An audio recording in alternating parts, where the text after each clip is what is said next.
जी, मैं आज नालंदा यूनिवर्सिटी आया और हमारे साथ हैं मिस्टर प्रवीण कुमार, यहाँ के बहुत ही फेमस गाइड। इन्होंने काफ़ी सारे बड़े-बड़े हस्तियों को यहाँ पे गाइडेड टूर दिया है, including APJ Abdul Kalam sir and APJ अच्छा बाद में बहुत बाद गाइड बना। अच्छा, तो मैंने सभी लोग आते हैं, जो भी आते हैं डेलीगेट्स उनको घुमाते हैं। तो ये डेलीगेट्स को इन्होंने घुमाया है और काफ़ी अच्छा लगा, इनके साथ मज़ा आया। इन्होंने काफ़ी अच्छे से उस समय के आर्किटेक्चर को समझाया, किस तरह से यहाँ के रूम्स थे, कैसे स्टूडेंट्स आते थे, कहाँ पढ़ाई करते थे, कैसे किन किन राजाओं ने अलग अलग टाइम में जो भी बौद्ध धर्म को मानते थे उन्होंने इसको रिकन्स्ट्रक्ट कराया एंड देन कैसे खिलजी ने इसे डिस्ट्रॉय किया। It was a very good experience. I want to thank you sir. Okay, thank you, visit again and again. Hello guys, I am at Nalanda university, जो उनके पुराने खंडहर हैं। मैं अभी वहाँ पर हूँ। I just took a guide, उनका नाम बहुत फेमस है, राजू गाइड, और उन्होंने मुझे बहुत अच्छे से गाइड किया, यहाँ की हिस्ट्री बताई। अब जैसे कि मैं अभी नालंदा यूनिवर्सिटी के विहारों के अंदर में, मैं एक हॉस्टल के अंदर में हूँ, और ये जो मेरे पीछे है यहाँ पे, ये भंडार गृह हुआ करता था। यहाँ पे लोग जो पुराने काल के अंदर में यहाँ पे जो बौद्ध लोग थे अपना अनाज वनाज स्टोर किया करते थे। नाउ इस पूरे के पूरे इस पर्टिकुलर विहार के अंदर में, इस महाविहार के अंदर में 32 कमरे हैं, और इन 32 कमरों के साथ साथ यहाँ पे एक बहुत बड़ा सा, ये देखिए यहाँ पे कुआं है। इस कुएँ से यहाँ के पानी की आपूर्ति हुआ करती थी। और ये जो ऊपर की तरफ गया है, ये सेकंड फ्लोर था, जो कि देवपाल के समय में और सुमात्रा के राजा ने मिलके कंट्रीब्यूट करके ये एक और लेवल यहाँ पे बनाया था। हालांकि नालंदा यूनिवर्सिटी का कई बार रिनोवेशन हुआ। पहली बार इसको जो फाउंडिंग किया गया वो 5वीं शताब्दी के अंदर में गुप्त वंश के कुमार गुप्त ने इसकी फाउंडेशन को रखा।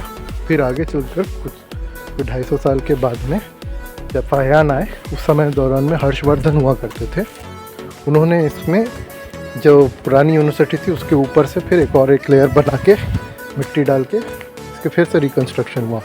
और फिर जब पाल राजा हुए 9वीं शताब्दी के दौरान, तो धर्मपाल ने यहाँ पे किया। अब आपको मैं यहाँ दिखाता हूँ कि ये देखिए, यहाँ पे ये माइका स्टोन है, देखिए कितना चमकता है। इसी पे चांदी के और कॉपर के प्लेट लगा के सामने भगवान बुद्ध की मूर्ति थी शयन मुद्रा के अंदर में, वहाँ सोते हुए। वहाँ पे पूजा अर्चना की जाती थी। और यहाँ पे अभी ये यहाँ पे पूजा करने के लिए सुबह का प्रेयर ग्राउंड है ये। अभी जैसे मैं ऊपर तो छत होती थी, अब वो छत टूट चुकी है, लेकिन अभी मैं यहाँ से आगे जा रहा हूँ और यहाँ पे आप देख सकते हैं कि यहाँ पे पुरानी ईंटें हैं। अब ये जो ईंट आप देख रहे हैं, ये ईंट बनाई गई है चूना, मिट्टी, भूसा, गन्ने का रस, दाल जो उड़द दाल होती है वो, और पेड़ का गोंद, इन सब के मिश्रण से। तो देखिए कितनी मजबूत है, और ये सब एक दूसरे के साथ में चिपकाई हुई है। एक चीज़, now we are entering into, यहाँ पे जो हमारे चीनी यात्री थे उनका नाम था हुएनसांग। तो हुएनसांग के एक कमरा है, उसके अंदर में हम जाएंगे ये देखने के लिए कि यहाँ पे वो कैसे रहते थे। तो ये जो कमरा है, इस कमरे के अंदर में ये जो रूम देख रहे हैं आप, बहुत ही क्लीन रूम है। और ये यहाँ पे ये देखिए, ये इसे कहा जाता है हुएनसांग का कमरा। और यहाँ पे नीचे अंदर की तरफ में अगर आप चाहें तो देख सकते हैं अब अंदर कितनी रोशनी जाती है। ये अंदर उनका मेडिटेशन करने के लिए एक रूम होता है। ये कहा जाता है कि ये हुएनसांग, चाइनीज़ यात्री हुएनसांग का रूम हुआ करता है। वैसे इसकी कोई पुरातात्विक प्रमाण नहीं है, लेकिन यहाँ पे ऐसे लोग मानकर इस वाले रूम की पूजा ज़रूर करते हैं। तो ये ऐसे रूम हुआ करता था बौद्ध भिक्षुओं का। ये जो एरिया है, यहाँ पे वो छोटी सी बुद्ध की मूर्ति होगी, यहाँ लैंप जलता रहता था, और यहाँ पे दूसरी चीज़ें रखी रहती थी। ऊपर आप देखिए तो ये इतना ऊंचा छत उठा दी गई थी देवपाल के दौरान में, तो काफ़ी ऊंचा छत होती थी। और ये जो है, ये कहते हैं, उन्होंने बताया ये पुस्तक रखने के लिए ये स्टोर था। तो काफ़ी इंटरेस्टिंग है। हो सकता है यहाँ दरवाज़ा हुआ करता हो, ऐसे यहाँ पे ऐसे तरह के किवाड़ लगाए जाते हैं। चलिए और आगे देखते हैं। अब हमें यहाँ पे ये जो बौद्ध विहार था, जो स्टूडेंट्स का हॉस्टल कह सकते हैं, मोनेस्ट्री कह सकते हैं, ये 32 कमरे हैं यहाँ पे। देखिए हर एक कमरे में स्टूडेंट्स रहा करते थे। नीचे पानी निकालने के लिए नालियों का सिस्टम था। और ये ईंटें हैं, इसमें जो काली काली ईंटें दिख रही हैं वो प्रूफ है कि ये यहाँ पे आग बख्तियार खिलजी ने जब आग लगाई थी तो ईंटें अभी भी काली हैं। अभी देखिए अंदर जाइएगा तो देखिए इस रूम में भी आग के कारण कैसे झुलस के सारी ईंटों का क्या हाल हुआ है। तो अब ये विहारों का डिज़ाइन जो है बहुत ही सुंदर है। इस तरह से यहाँ पे 11 विहार है, आपको मिला के 300 कमरे हैं। कहा जाता था यहाँ पे 1500 शिक्षक और 3000 स्टूडेंट रहा करते थे। यहाँ करीब 150 तरह की फ़िलासफ़ीज़ में पढ़ाया जाता था। अब देखिए ये रूम थोड़ा सा ऊंचा है, ये काफ़ी बड़ा रूम है, काफ़ी स्पेशल रूम दिखता है, कोई बड़े आदमी का ही होगा। देख सकते हैं ऊपर तक में, काफ़ी इंटरेस्टिंग है। और यहाँ की जो पूरी बनावट है काफ़ी पूरे मॉडर्न काल की दौरान की है। अब ये यहाँ से ऊपर जाने के लिए सीढ़ी है, देखें तो यहाँ से ऊपर जा सकते हैं। ये 2nd फ्लोर की सीढ़ी है। और ये जो है अब ये यहाँ का बाथरूम है असल में। ये नीचे जो पानी का जो वाटर हार्वेस्टिंग का आप देख सकते हैं, यहाँ पे बौद्ध भिक्षु लोग नहाया करते थे। है ना इंटरेस्टिंग, ज़बरदस्त। चलिए और देखते हैं। चलिए देखिए ये फिर से देखिए, ये है एक और स्नानागृह है जहाँ बौद्ध भिक्षु लोग नहाया करते थे। तो ये नीचे जो 2 नालियाँ दिख रही हैं, यहाँ से पानी जमा रहता था, कुकों का नहाने धोने में इस्तेमाल किया जाता था। और ये एक निकास की नाली है, देख सकते हैं। तो ये कहते हैं जो गाइड साहब बोलते हैं एक और स्नानाघर। तो ये भी नहाने का एक नहाने वाला कुंड है जहाँ पर नीचे से देखिए पानी का निकास है, जो यहाँ से आपको नहाने वाला है। अब हम यहाँ पे आते हैं। अब देखिए ये प्रवेश द्वार है।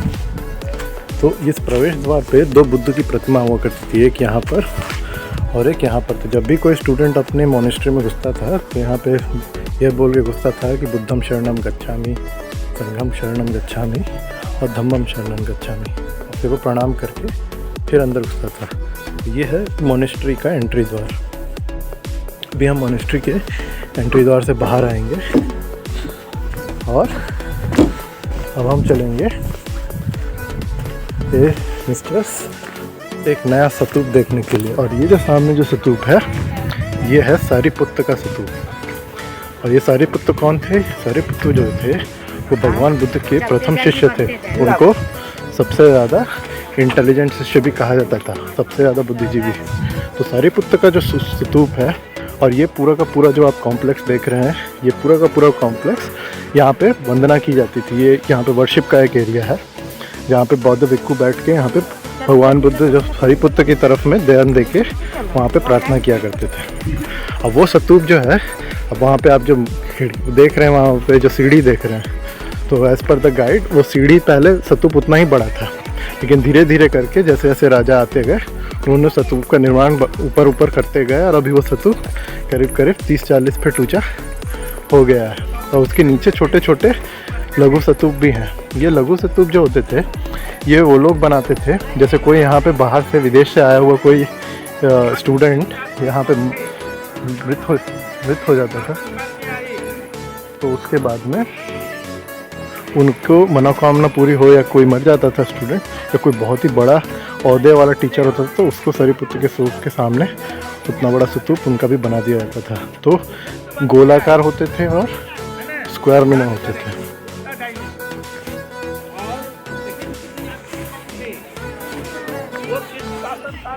अब हम इस स्तूप के परिक्रमा भी करेंगे। देखिए कितना ऊंचा स्तूप है, एकदम ऊपर तक जाता है।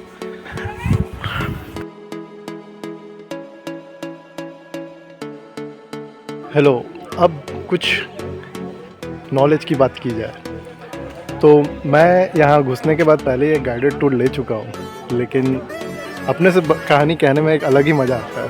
तो पीछे जो सारिपुत्र का स्तूप है, ये परिचायक है कि हमारा कल्चर, हमारा ज्ञान, भारत विश्व गुरु जो होता था वो एक बहुत बड़ा सत्य है।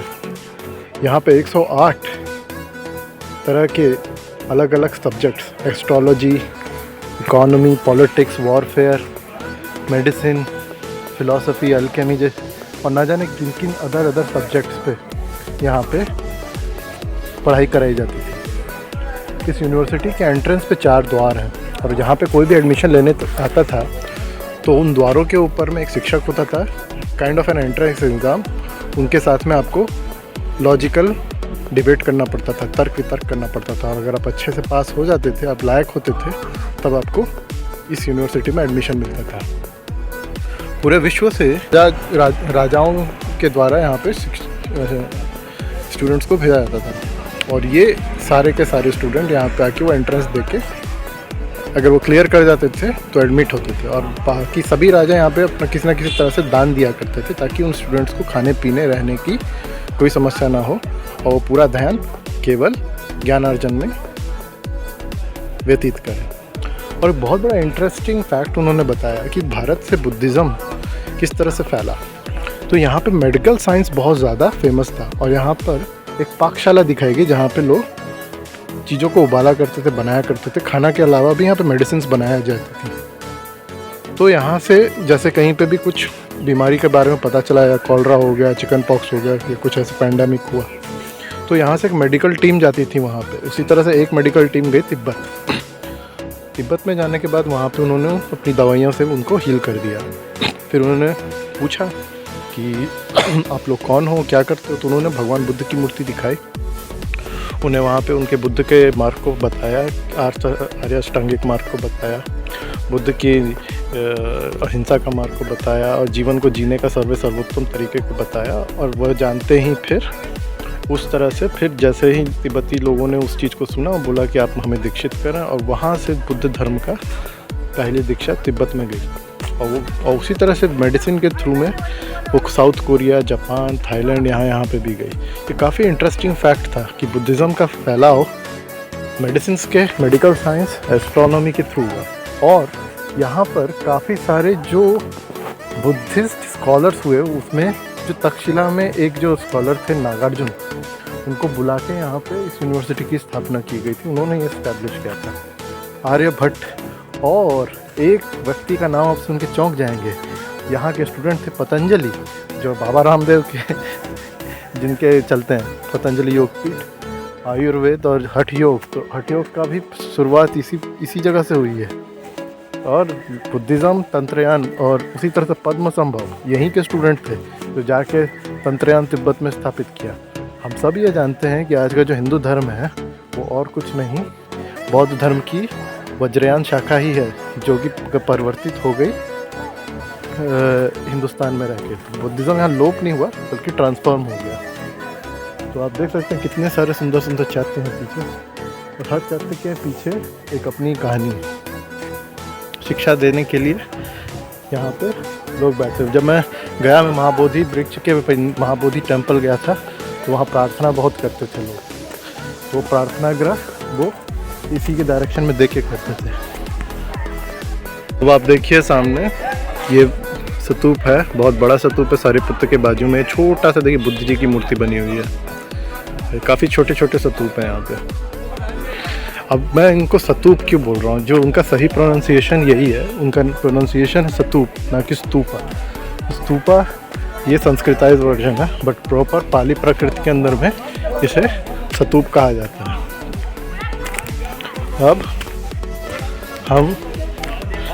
अब हम यहाँ पे आते हैं और देखिए ये यहाँ पे पाठशाला है, बहुत बड़ा पाठशाला। और ये बेसिकली ये देख सकते हैं, छोटे छोटे ये सारे कमरे हैं स्टूडेंट्स के। तो ये जो कमरा है ये गुप्तकालीन कमरे हैं, और वो जो सामने जो कमरे हैं वो पालकालीन है, जो पाल और वो हर्षवर्धनों ने ऊपर बनाया। तो एक लेवल ऐसे ऐसे करके ये लोग उठाते चले गए। और सामने आप एक चीज़ और देखेंगे जो काफ़ी इंटरेस्टिंग है, वो है वहाँ बीच में आप वो देखिए, बीच में आपको एक वो पकाने का एरिया है। तो ये एक्चुअल में महाभोज का स्थान था। यहाँ पे भिक्खू बैठकर जो अगर ग्रुप में बहुत बड़ा आयोजन करना हो तो यहाँ पे महाभोज कराया जाता था। और वो सामने जो छोटा बीच में जो गड्ढा देख रहे हैं वहाँ लकड़ियाँ डाल के खाना पकाया जाता था। और वो जो गोल सा देख रहे हैं वहाँ पे, वो असल के में वो कुआं है और ये पाकशाला के लिए यहाँ पे वो है। तो देखिए यहाँ पे पूरा बीच में पाकशाला है और ये जो छोटे छोटे कमरे हैं, ये कमरे के अंदर में बैठ के रेस्ट करने के लिए, आवासियों को ठहराने के लिए ऐसा बनाया हुआ है। अब हम हैं यहाँ के सबसे बड़े विहार में, जिसमें 32 कक्ष हैं और ये 6वां विहार कहा गया एक्सकेवेशन के दौरान में। और ये भी 2 बार बनाया गया, पहली बार कुमार गुप्ता के द्वारा और फिर उसके बाद में श्री हर्षवर्धन द्वारा। हम यहाँ पे बिहार में एंटर कर रहे हैं और यहाँ पे 2 देवालय हैं। देखिए यहाँ एक कुआं है और ये बहुत ही मस्त आर्किटेक्चर था कि बिहार के हर एरिया में एक कुआं हमेशा होता था प्रांगण के अंदर में। और फिर आप अंदर आइए, ये देखिए, अब हम उनको बहुत क्लोजली दिखाते हैं। ये जो पिलर्स आप देख रहे हैं ये पाकशाला है। यहाँ नीचे लकड़ियाँ डाली जाती थी और यहाँ पे इतने बड़े बड़े चूल्हों पे एक बार में खाना बनाया जाता था। दिन में नॉर्मल खाना और रात के अंदर में ये लोग खीर या दही चावल का भोजन करते थे जो बिना आग में पकाया हुआ था। ये देवालय था, यहाँ भगवान बुद्ध की मूर्ति होती थी और वो जो है वो शिक्षा देने वाली जगह थी जहाँ पे वो बैठते थे। तो पूर्व दिशा के अंदर में भगवान बुद्ध, आप देख सकते हैं यहाँ नीचे ये पूरा एरिया है, ये एजुकेशन लेने वाला एरिया है। और पीछे देखिए आपको सारे के सारे पीछे यहाँ पे ये सारे 32 कमरे हैं स्टूडेंट्स के। ना एक बहुत ख़ास बात बताई कि जो दीवारें हैं इन दोनों विहारों के बीच में ये करीब 5 से 6 फीट लंबी है। और इन्हें 5 से 6 फीट मोटा बनाने के लिए कारण ये था कि जब यहाँ पे कुछ बातें हो रही हो तो उस तरफ वाले विहार में ना जाए। तो साउंड प्रूफिंग का एक सिस्टम था पूरा। ऊपर से पहले छत हुआ करती थी, अब तो जल गया। पर ये भी एक बहुत ही इंटरेस्टिंग फैक्ट है। तो आगे बने रहिए और दिखाएंगे आपको। This is the great library of Nalanda, जो 3 मंजिला ऊपर थी और यहीं पर करीब 90 लाख पांडुलिपियाँ अलग अलग विषयों पे संरक्षित थी। जब हमला हुआ तो कई सारी पांडुलिपियाँ लेके वो भागे थे। चलिए, ये जो है ये है विहार संख्या 4 और ये भी 2 मंजिला देवपाल के दौरान बनाई गई है। अब देखिए विहार में ऊपर का छतवत तो सब ख़त्म हो चुका है, लेकिन ये देखिए 3 यहाँ पे पिलर्स थे एंट्री करने के दौरान। और ठीक उसी आर्किटेक्चर में यहाँ पे एक बुद्ध जी की मूर्ति होती थी, यहाँ पे एक बुद्ध की मूर्ति। और ये देखिए एंट्रेंस है, देखिए कितना संकरा एंट्रेंस है। चलो हम अंदर चलते हैं। एक और फन फैक्ट यहाँ पे ये बताया गया कि लॉर्ड कनिंघम ने असल में खुदाई जो शुरू की थी ह्वेनसांग और पाहियान और ये सब का पढ़ाई करके चीन गया। वहाँ से उसने हिटसिंग और बाकी सब की पढ़ाई करके यहाँ पे जाकर खुदाई की, क्योंकि उसने ये पढ़ा था कि भारत में पहले बैंकिंग सिस्टम नहीं था। देखिए ये यहाँ का बाथरूम, नहाने का स्नानागार। तो देखिए उसी से लगा ये दूसरा स्नानागार अंदर की तरफ। ये एक छोटा सा ही विहार है, ज़्यादा बड़ा विहार नहीं है। तो वो उस समय के लोग जो थे वो मिट्टी के घड़ों के अंदर में सोना दबा के रखते थे और उनको सोना दबाने की जो जगह हुआ करती थी वो ज़मीन के अंदर होती थी या दीवारों में होती थी। तो कनिंघम जो बेन खुदाई जो कर रहा था वो सोना खोजने के लिए ही कर रहा था कि प्राचीनतम सोना मिले। तो उसमें काफ़ी सारी दीवारें हैं जिनको खोद के उसमें से उसने ब्रिक्स निकाल के ये देखने की कोशिश की कि उसके पीछे सोना रखा है कि नहीं रखा है। हालांकि इस खोज के दौरान में उसे बुद्ध की प्रतिमा ही बुद्ध मिली और उनको देखने के बाद में फिर लॉर्ड कनिंघम ने ये पूरी डिस्कवरी की। लेकिन जो मेन मोटिवेशन था वो सोना ही था। चलिए अब हम बाहर निकलते हैं यहाँ से और अब अगले विहार की तरफ चलते हैं। वहाँ पर सामने ये जो देख रहे हैं ये छोटा सा ये बुद्ध का मंदिर है। ये छोटा मंदिर है और अब हम जाएंगे बुद्ध के वो सामने जो दिख रहा है वो बड़े वाले मंदिर के पास। और ये एक और मंदिर है। आप देख सकते हो ऊपर स्तंभ भी हैं, हालांकि ऊपर जाना की मनाही है, पर काफ़ी सुंदर जगह है ये। तो इसी के साथ नालंदा विश्वविद्यालय के रूइंग्स का हमारा ये सफ़र ख़त्म होता है। तो हम नालंदा की और भी दूसरी जगहों को ऐसे ही एक्सप्लोर करने वाले हैं। तब तक के लिए